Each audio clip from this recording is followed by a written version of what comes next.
We meet a young girl named Mai, a quiet teenager who always wears a cardboard box over her head. She truly believes she's the ugliest girl in the world, so she spends most of her time hidden within the four walls of her room. Mai lives with her younger brother, Van, and their father, Mr. Ben, a kind man who worries deeply about his kids, especially Mai. Ever since their mother passed away when they were little, Mr. Ben has tried his best to fill that void, to make sure Mai never felt alone. One evening, Van comes home with a cut on his hand. He had tried to steal some sticky notes and pencils from a store and got caught, but instead of telling the truth, he points at his sister and says, "Mai's crazy. She's the biggest psycho ever. She won't even show her face." Mr. Ben loses his patience. He scolds Van for making fun of his sister, because every time someone calls Mai ugly, she breaks down in tears. He sits beside her gently saying, "Sweetheart, don't listen to him. He's just a kid. You're beautiful inside." Mai stays quiet, but deep down, she's shattered. She hasn't stepped out of her room for years. No friends, no school. She hides behind her box, always. But in her loneliness, she found one escape. A little blog she created called The Ugly Duckling Club. That's where she shares her story. The story of how she became the ugly girl. She writes about the day her life changed. When she was 10, she was just a normal, cheerful kid. She had friends, dreams, and a little crush on the most popular boy in school. One day, she built up the courage to confess. She gave him a small gift in front of everyone, but instead of smiling, he crushed her heart. He threw the gift away and shouted, "You're the ugliest girl I've ever seen. Just go hide in a trash can." Everyone laughed. The classroom filled with chants, "Ugly, ugly." And in that moment,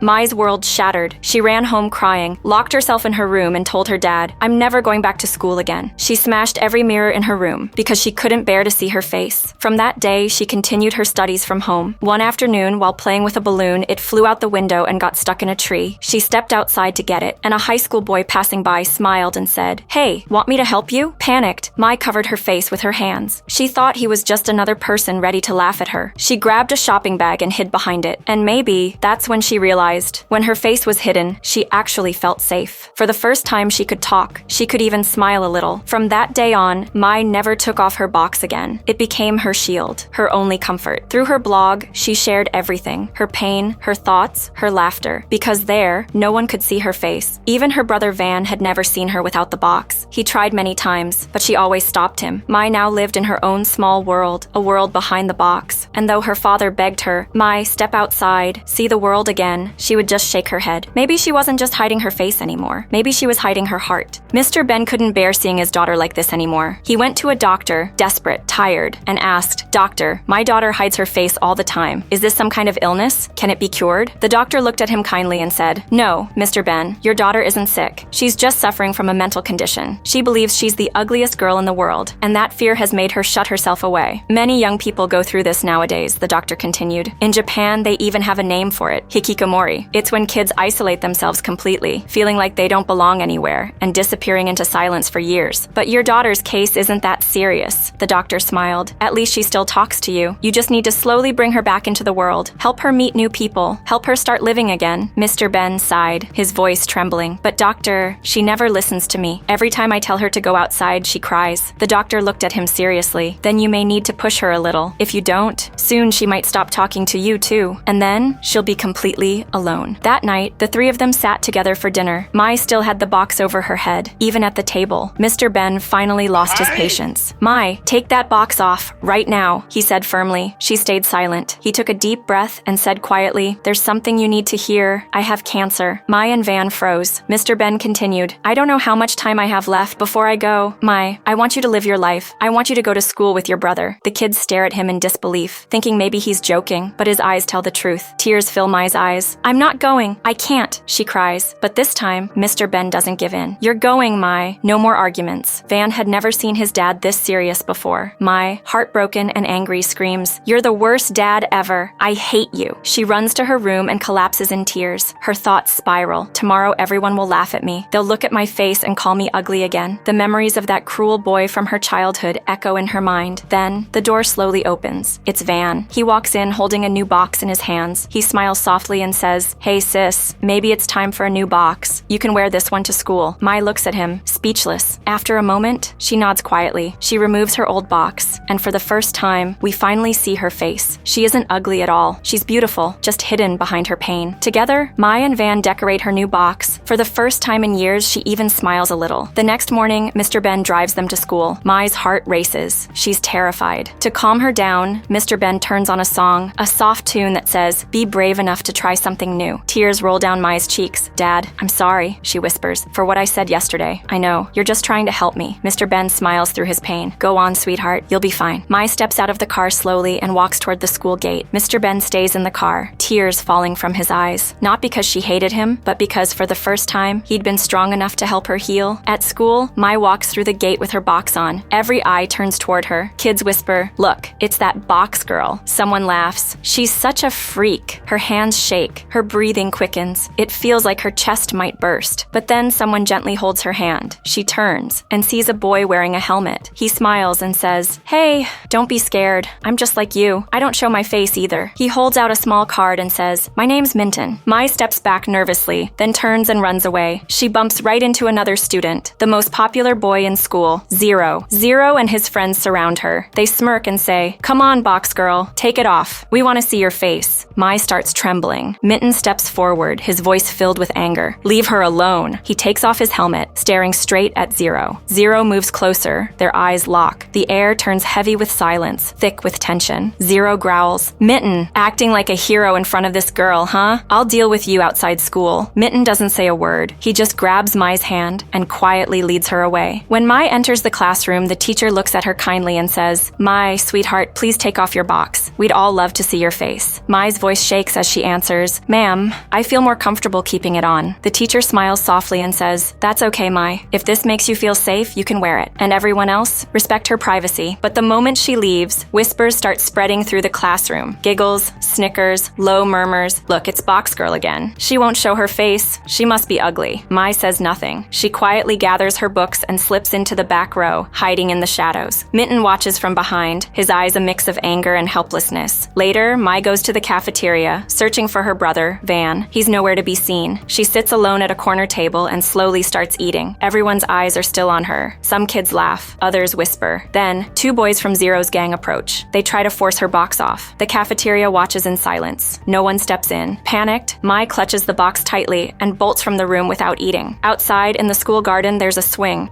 Mai sits there, tears in her eyes, exhaustion in her chest. She whispers softly, "There's nothing good about this school." At that moment, Minton approaches and sits beside her, still wearing his helmet. Mai smiles faintly. "Why do you always wear that helmet?" she asks. Minton chuckles. "When I wear this, no one can stop me. And because I'm handsome, people don't notice me either." He taps the helmet proudly. "It's not just any helmet. I made it myself out of top-class titanium from Japan." Mai rolls her eyes, smiling. "All right, Minton. Enough bragging." They both laugh. Minton offers her a sandwich. "I saw you didn't eat lunch," he says. Mai takes it slowly, bites carefully, and for the first time that day, she feels a little peace. They start talking. Mai admits she plans to skip school tomorrow. Minton looks at her seriously. "You're my only friend. If you don't come tomorrow, I'll be alone." Mai stays silent, listening. After school, Zero catches Minton. There's fire in his eyes. "Hero, tell me, who will you save today?" Minton meets his gaze calmly. "I'm not afraid of you. Even your whole gang doesn't scare me." A fight erupts. Minton lands a powerful punch, but Zero strikes back just as fiercely. Meanwhile, Mai is walking home. From a distance, she sees the fight. Police sirens start wailing. Everyone scatters. Zero spots Mai. He grabs her and pulls her along. Angrily, Zero rips the box from her head. His breath catches. Because in front of him, she isn't an ugly girl. She is stunning, beautiful beyond belief. Zero stares at her for a few moments. But inside, Mai's fear resurfaces. Memories of the past haunt her. The voices, the teasing, the laughter. She suddenly faints. When Mai opens her eyes, she's in a hospital room. Mr. Ben and Van are by her side. She looks around nervously, panicked. "My box! Where is it? There are so many people. I don't want anyone to see me without it." The doctor gently places a mask on her face. "Calm down, Mai. Everything is okay," she whispers softly. Tears fill Mr. Ben's eyes. "Mai, I was wrong. I shouldn't have forced you to go to school. Because of me, you're here." Mai stops him. "No, Dad. I understand now. I have to go to school. And I need to stand up to that boy, the one who took off my box." For the first time, Mr. Ben and Van notice it. There's no fear in her eyes, only courage. Zero sits on a park bench thinking, why does she hide her face even though she's so beautiful? At that moment, Mai approaches. Without a word, she slaps Zero hard. His minions rush to grab her, but Zero stops them. "Let her go," he says. He pulls Mai aside, trying to remove her mask. "Zero, don't," Mai pleads. Suddenly, Minton appears. He shoves Zero back and the fight starts again. Mai raises her hands, shouting, "Stop, both of you!" But it's too late. Someone has recorded the fight and the video is already online. two handsome students fighting for Boxhead Girl. Within hours, the post goes viral. Mai is now famous across the school, but for her, this fame feels like a new kind of punishment. Frustrated and overwhelmed, Mai says, "I'm already struggling with my life. Stop making it worse." Minton gently replies, "I just wanted to help you." Zero laughs. "I know, you like her." Minton turns red. "And if I do like her, why does that bother you?" Zero taunts, "Because she's not good enough for you." Dizzy and anxious, Mai sways. Minton catches her, supporting her. He lifts her carefully and walks her away. Now Mai isolates herself. She locks herself in her room. Mr. Ben stands outside, pleading, "Please, open the door, sweetie." There's no response. Ben and Van sit, worried. "How can we help Mai now?" A voice calls from outside. "Mr. Ben, please open the door." It's Zero standing there, regret written all over his face. "I realize my mistake. I want to apologize to Mai." Ben, angry and frustrated, says, "It's too late now. She locked herself in because of you, and this is what you caused." Zero doesn't reply. He just bows his head. The next morning, Minton arrives at Ben's house. He turns to Van. "I have an idea to help Mai get back to normal." He sits outside her door, calling gently, "Mai, it's me. Please open the door." After a while, the door opens. Mai comes out wearing her mask, but when she sees Minton, she bursts out laughing. Minton has a duck box on his head. "See, now you're not alone. This duck box is your new style, and I made one for myself too." They laugh together. They sit, eat, and talk. For the first time in days, a small spark returns to Mai's eyes. Minton promises, "Mai, I swear, I'll always look out for you, and I won't let anyone bother you again." Mai smiles. "Okay, I'll go to school tomorrow." The next day, Minton walks her to school. Mai is in her duck box. Sitting alone, she sees Zero approaching. She's scared, but Zero says, "I'm not here to bully you. I just want to apologize." Van arrives, misunderstanding the situation. He shoves Zero and says, "Stay away from my sister." Zero doesn't say a word.